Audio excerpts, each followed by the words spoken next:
February marks 25 years since the murders of the Yosemite sightseers. Now, I sat down with one of the special agents who is revealing how he got the killer, Cary Stayner, to confess. On a sightseeing trip to Yosemite, Carole Sund, her daughter Juli, and their friend Silvina Peloso vanished in February of 1999. Weeks later, Carole and Silvina's bodies were found in their charred rental car down a cliff. We have recovered 2 bodies from the trunk of the vehicle. But where was Juli? The killer sent the FBI this hand-drawn map with a chilling message. We had fun with this one. It showed a trail from Highway 120 with an X along the shore of Don Pedro Reservoir, where investigators discovered Juli's body. Months later, the killer struck again, beheading naturalist Joie Armstrong in Yosemite.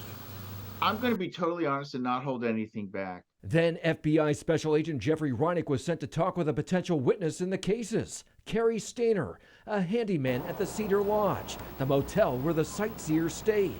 Stayner was at the Laguna del Sol nudist colony in Wilton. That drive Rinek convinced Stayner to ride with him to the FBI office. During that time, we got to know each other. Cary opened up about his brother Stephen, the subject of the movie I Know My First Name is Stephen. At age 7, Stephen Stayner was kidnapped a few blocks from his Merced home. He escaped his captor at 14. Cary was not happy over the short sentence his brother's kidnapper got. He went to prison for 7 years, and yet they held Stephen for 7 years, and he felt that was really not right. And I agreed with him. I had no problem. I agree with you. You ultimately gained his trust in a very short period of time. I don't judge people, so when they talk to me, they feel comfortable. That connection ultimately got Stayner to confess to killing Joie Armstrong. But before admitting to killing the sightseers, Rinek says Stayner tried to negotiate. He wanted images of young girls, his family to get the reward money, and to end up in a federal prison near his family. Rinek recalls asking him to pick one. What's the one thing? It's the one thing only. And he chose the pornography.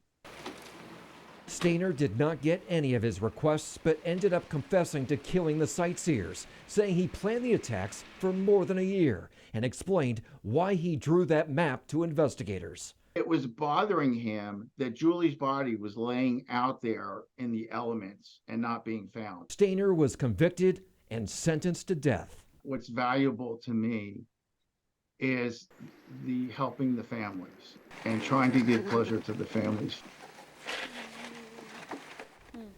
Cary Stayner is now 62 years old, and at San Quentin, investigators have looked at him in 5 other killings across the valley in the foothills dating back to the 80s. That includes his own uncle, but he's never been charged in those cases. His brother Stephen died in a motorcycle crash in 1989.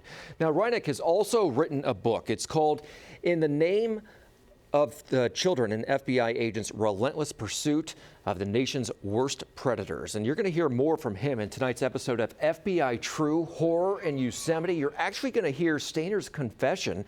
That airs tonight at 8 o'clock right here on CBS 13.